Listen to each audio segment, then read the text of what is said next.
Hudson County View, live and uncut. I'm your host, the man of the hour, too sweet to be sour, John R. Heinis. And as you can see, we're here with our new studio setup, and we have a lot of great latest and greatest news from Hudson County, as always. So first of all, the main focal point of our program this week will be an interview with all three members of the Jersey City Board of Education Change for Children team. So that will be forthcoming just after our first commercial break.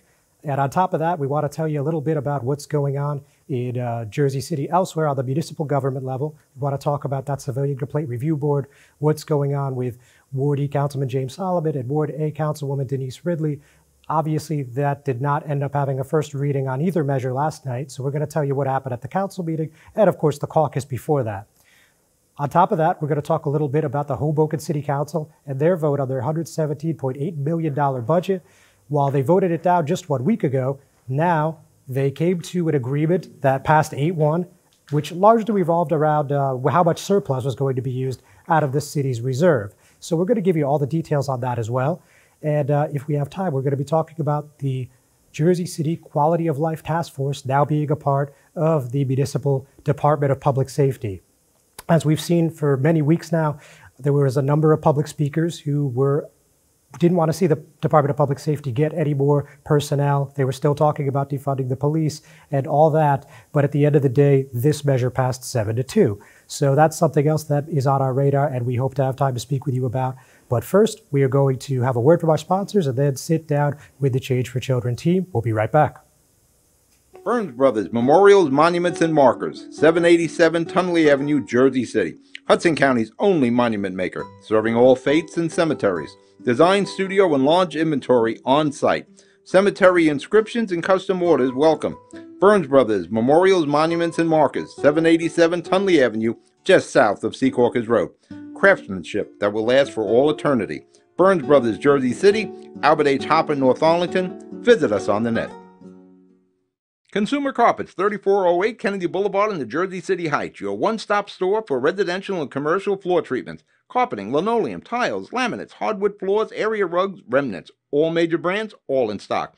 Free estimates, same-day installation. Consumer Carpets, it's savings, selection, installation. Credit cards and debit cards accepted. Financing available. Consumer Carpets, price to fit your budget, installation to fit your schedule. On the net at consumercarpets.com. Consumer Carpets, Jersey City, 201-792-2712. Good Friend Self-Storage in North Bergen, New Jersey is a fully climate-controlled facility equipped with state-of-the-art security, packing supplies, a Refer Friend program, and multiple loading docks convenient for commercial use. Located just off of Route 3 at 4301 Tunley Avenue, Route 1 and 9. Call 201-867-2444 or visit us on the web today. Good Friend Self-Storage. Let us be your good friend. Yeah, now it looks really good. Hudson County View, live and uncut, John R. Heinis, and we are with one of the first-time candidates, Karen Polisky of the Change for Children team. Karen, thanks for coming in. Nice to see you. Yeah, thanks so much for having us. Nice to meet you. Yes, nice to meet you as well. So look, obviously the Jersey City Board of Education is not for the faint of heart, I think it's fair to say. True. So what made you decide to want to step up to the plate and run this year, especially knowing what's been going on with the public health emergency? Well, especially because of the public health emergency, I decided to throw my hat in the ring. There's a bunch of reasons why I decided to do it, but mostly it was because of overwhelming frustration, with the board. I'm a little bit about me. I'm a third generation Jersey Cityer, my parents, my grandparents, my great-grandparents. And I'm a business owner, and as a business owner, I just can't see how they are running the board the way they do. There's a couple of things you have to know and you learn when you're running a business is that you have to anticipate what's going to happen and you have to make a plan and enact that plan. And I don't see any anticipation here and foresight and seeing into the future, something, to bring the kids and our education into the next level. Digital remote learning is not a new thing, and we should have been on top of it before this pandemic, So basically, for that reason, I feel like I could get it done, and also the budget. The the way they're handling the budget. It's just wasteful spending and no transparency. And again, as a business owner, you cannot spend what you don't have, So all those things, for those two major reasons, plus the fact that we're in a deep hole with this pandemic and how we're going to pull out of it, I don't think we're going to pull out of it with this team. So we need new blood on that board to get ourselves out of this hole. There's a generation of kids that are out of school for 7 months. They had absolutely no plan, and they've been left behind, and it's going to have detrimental effect unless we have people in there that can make a plan and get it done. All right, so what would be your plan to get it done? Well, we would start, for one, training teachers on how to, use remote learning. We would have to hire tutors. You don't even have to break the bank to hire tutors. And tutors right now that can work digitally. We need to track the children who are fallen out, who are not even lined up for school right now, who are not digitally connected. We need to get laptops in their hands and connections in their homes. So we need to do that first and foremost. We need to tap the universities. We have great universities here that are training good teachers. We could have that be part of their curriculum to teach these kids, remotely at least, and to double time, help them get back to grade level, So we need to tap who we already have in Jersey, to work with the kids. We have to train the teachers. We have to get the kids connected. Even that little bit of minimal act, which it's a huge act, but even those little three things can get us where we need to be.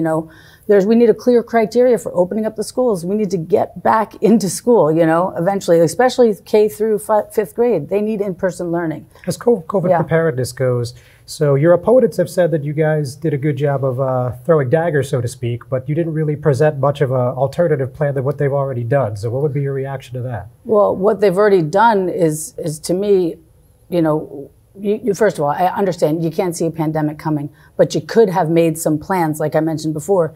Remote learning is not new. Other districts have been doing it for at least 5-10 years, you know what I mean? So there was no pre-thought into getting our kids where they need to be as far as society is heading into the digital age.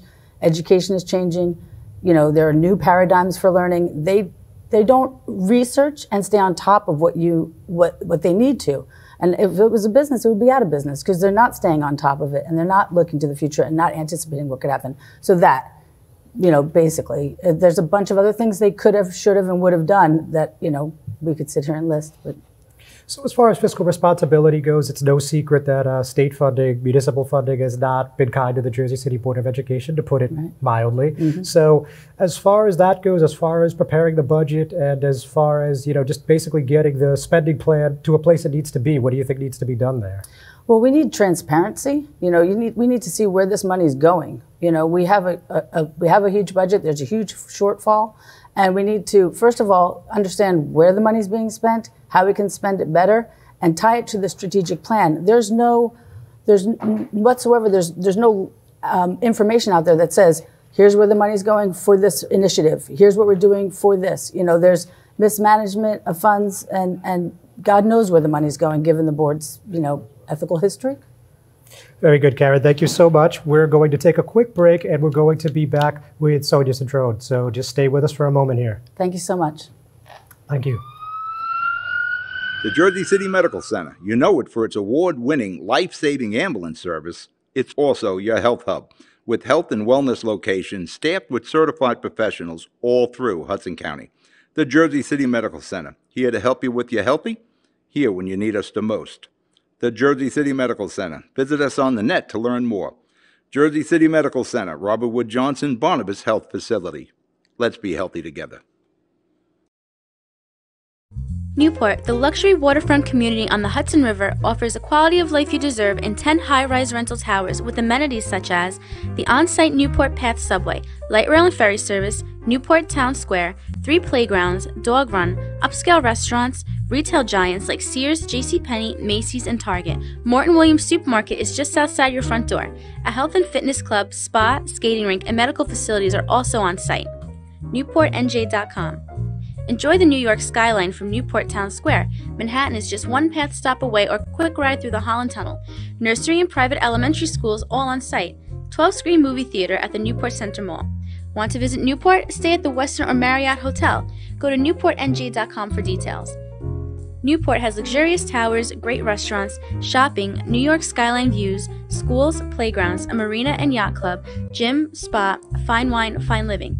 It's incredible. It's you. NewportNJ.com. Newport, live like you want. Hudson County View, live at Uncut, John R. Heinis. And once again, we are joined with the Change for Children team. And right now, I'm joined with Sonia Centro. So Sonia, thanks for joining me. Thank you for having us. Yes.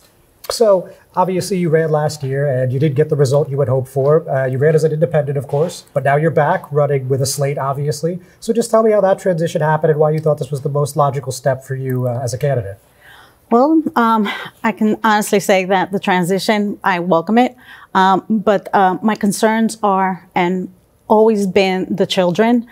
We have had quite a turnaround. 2020 has been really impacting us with the pandemic and the lack of preparedness.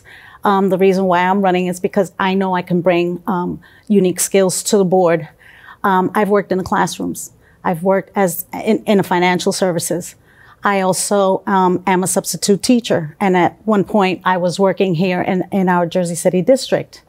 And I know the challenges. I've seen the challenges for the teachers, on a crisis mode, on a daily basis, the challenges and what's required for the children on a daily basis. Also, the community involvement. I know as a substitute teacher, we need to focus on the parents. We have to communicate with the parents, which is right now what's really frustrating the parents. Many of the parents are concerned with the COVID.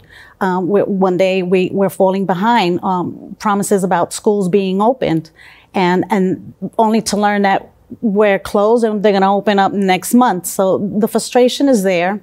There's no real future planning. The goals is to try and at least provide that leadership and try to be in a more proactive mode rather than crisis to crisis. So as far as COVID preparedness goes, Sonia, so the board, we've heard them and we've heard some of their supporters say that they've done everything they could. They took multiple votes. They heard from the community. They've done virtual meetings and in-person meetings when it was still permissible. So what do you think is lacking in this current plan where now we're not going back to the classroom any sooner than November 16th? What's lacking is preparedness. I mean, we've had this COVID since March, and it's already been noted. We have to follow the science. We have to secure the safety and the staff. Their health, of course, is very important. But we could have been prepared like some 5 years ago.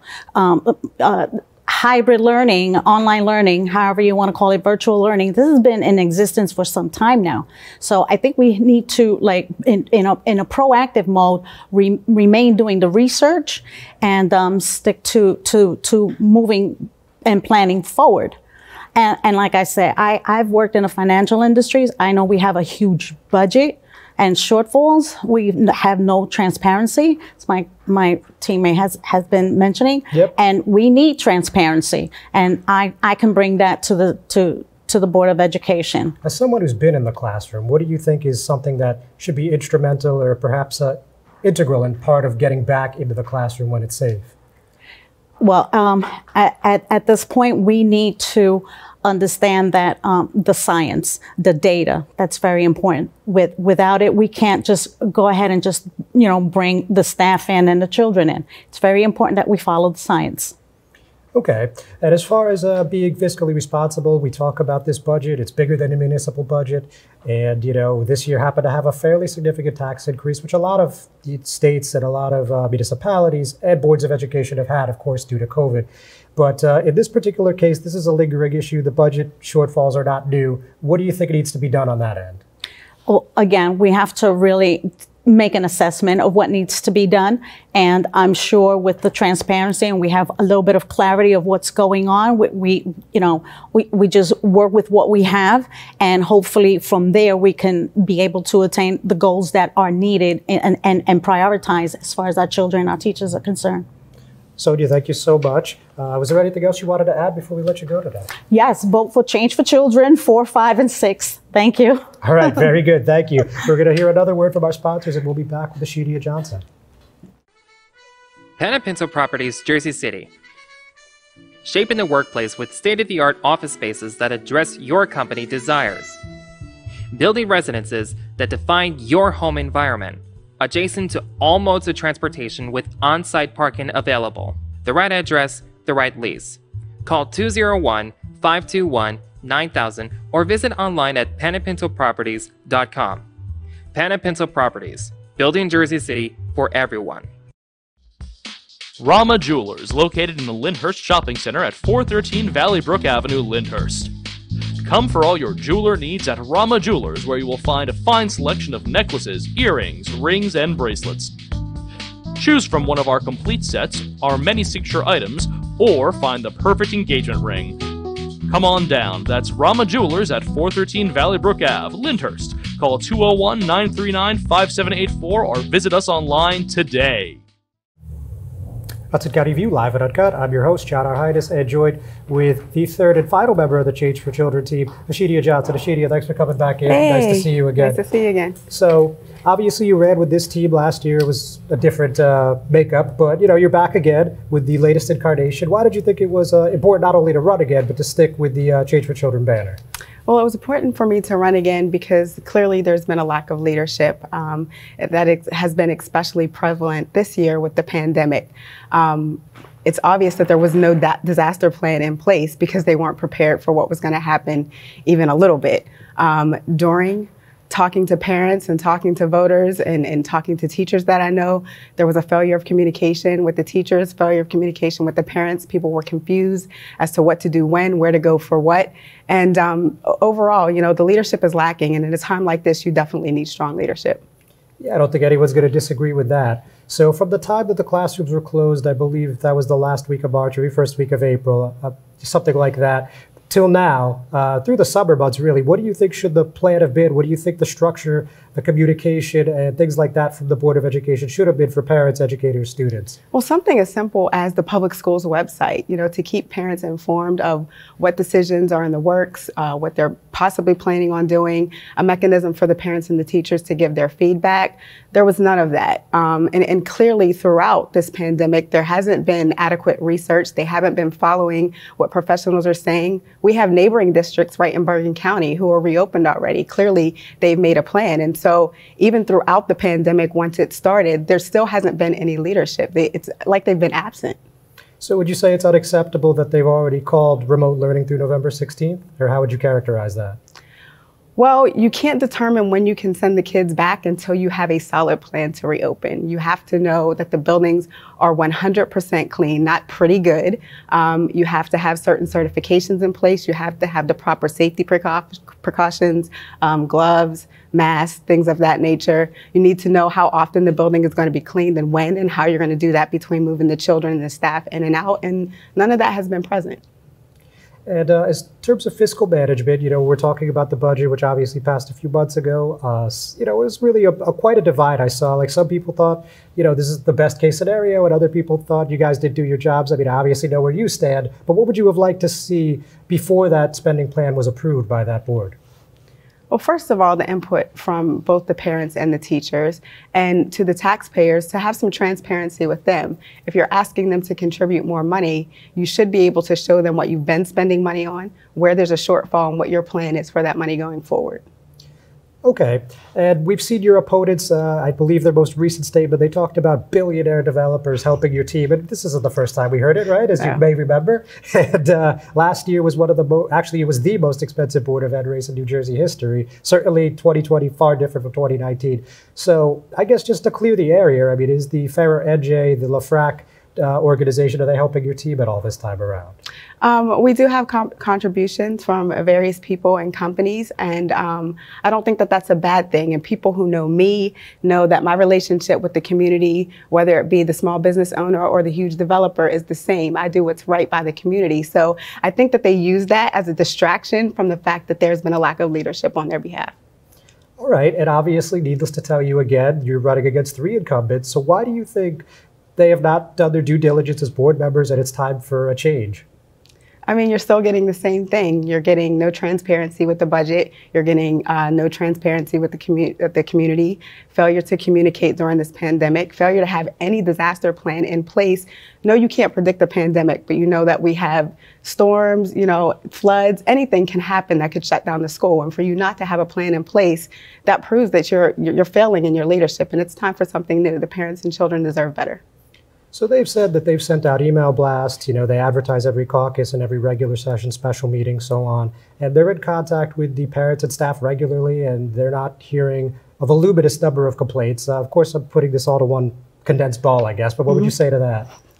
I would say the proof is in the pudding. And, you know, when I'm out in the community and I'm talking to parents and teachers, that's not what I hear. I hear parents that are confused, parents that don't understand what the plan is for reopening, parents that are not clear on how the schools are going to be safe and whether they've been completely cleaned already. I hear teachers who are upset that they weren't properly trained and given all of the resources that they needed to be able to teach remote learning. I hear things about kids having to switch between different apps for their lessons that they don't understand and their parents don't understand. So I don't know, you know, what small group they're getting their information from, but the group at large is saying that they're dissatisfied. Very good, Ashidia. Thank you so much again. Thank you. For Children, thanks for coming in. Ladies and gentlemen, thanks for watching. We're going to take another commercial break. We'll be right back. Most women who give birth recover without problems, but any woman can have complications after the birth of a baby. Learn the post-birth warning signs, such as fever, headache, chest pain, shortness of breath, increased bleeding, or thoughts of hurting yourself or someone else. Knowing these can save your life or the life of someone that you love. Trust your instincts. If you feel something is wrong, call and get evaluated by your healthcare provider. If your symptoms get worse or you do not hear back from your physician, call 911 or go to the nearest emergency room. RWJ Barnabas Health. Let's be healthy together.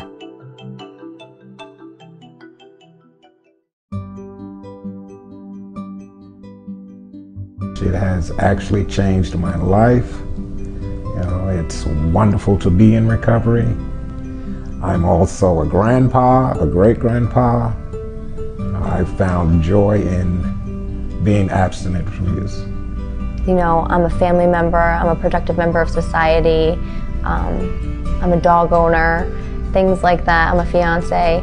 So I think that recovery means on such a broad scale, there's so many different layers to what recovery means to me. We're just like everyone else. We have heart and soul. It's just that we have this substance abuse disorder and that we're dealing with that. And if anything, it makes us a little bit stronger. The most important thing for people in the communities to know is that they're just like anyone else, and that they don't necessarily want to be doing the things that they're doing, and it's a chronic illness and it's a chronic disease that needs to be addressed as so.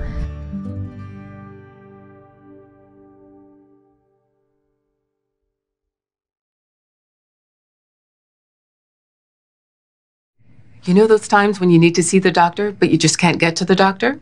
So where do you go?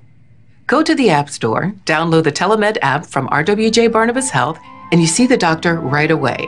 From any mobile device, whenever you want, wherever you are. Quality care, no appointment necessary. The doctor is online when you download the Telemed app. Don't you feel better already? RWJ Barnabas Health. Let's be healthy together. That are listed in Councilman Solomon's as members or of the commission from which they would be drawn from, that they're anti-police. I would challenge to say which groups are anti-police there, because, and I think that gets to the heart of actually what's going on here, right? The idea that there's a perception that a group like the NAACP, the ACLU, that Jersey City Anti-Violence, that other groups that are simply seeking for fairness and justice in the treatment of Black and brown communities, that have been at the hands of, and none can deny it, that it's been on display for us now for months here, and all of us have been home, locked in our homes, watching TV on it, that we have seen the sort of systemic discrimination and mistreatment of particularly black men and black women, and Breonna Taylor, that we see among others, that have suffered at the hands of police. Now, that's not Jersey City. To deny and say otherwise, to suggest that the culture of an organization and of a country is somehow that somehow Jersey City is exempt from that is simply putting our heads in the sand on that, I would say. And so I would challenge that these organizations are in fact not anti-police. They're pro-community and they're pro-social justice. And I think the very perception that they are anti-police is at the crux of like what the real problem and the challenge that we have in trying to address the systemic issues that are afflicting our communities today. Yeah, Rolando, I'm talking basically about the ACLU. I'm going back over the last 40 years and all the police incidences. So, once again, police. I would never say the ACLU is anti-police. You should have listened to the police radio Saturday night. The cops in this city couldn't even handle all the calls. And, this funding and all this has got to stop because we're hurting the people of this city here. Hudson County View, live at Uncut, shout out Heinis. And that was from the Jersey City Caucus meeting on Monday afternoon. You saw Ward C Councilman Rich Paggiano and Councilman at Large Rolando Lavarro going at it about the Civilian Complaint Review Board that may be coming to Jersey City sooner than later. However, we've just recently pumped the brakes on that. So at that caucus, we saw the drafts spoken about at length, the one from Ward E Councilman James Solomon and Ward A Councilwoman Denise Ridley. Now, they agreed on a number of things. There's really not a whole lot of differences in the beginning. They both want subpoena power for these boards. They both want to see disciplinary power. They want to see budget protections and a trigger mechanism. And what that means is when Trenton, I guess if Trenton, but everyone expects it to happen ultimately, does make an amendment where civilian complaint review boards can have subpoena power, that this board in Jersey City will be ready to go on that same day. So with that, the big difference in all this is that Councilwoman Ridley's board would have 9 members, Councilman Solomon's board would have 11 members, and Councilman Solomon would allow 7 community organizations to pick the board members, and those organizations include the Jersey City Anti-Violence Coalition Movement, Jersey City NAACP, and the ACLU chapter, New Jersey chapter of the ACLU, excuse me.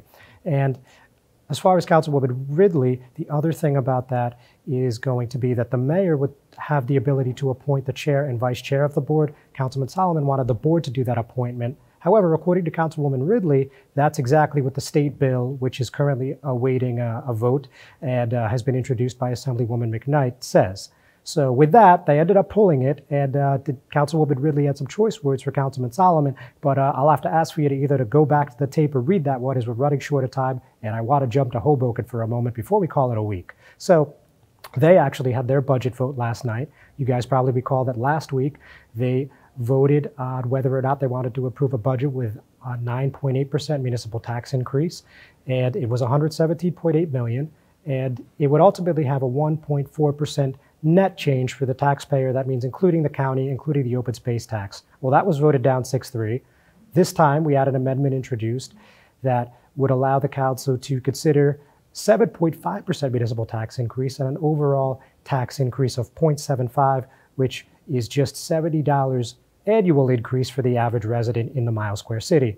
Well, in typical Hoboken fashion, they managed to make 2 resolutions last over an hour. There was quite a bit of back and forth.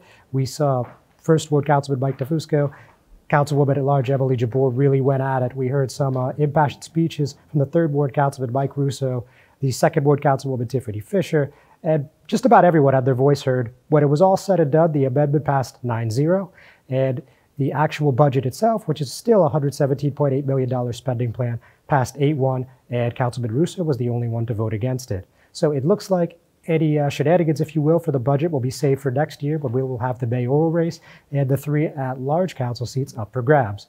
So with that, ladies and gentlemen, we're going to call it a week. Thank you so much for joining us. We'll see you next time.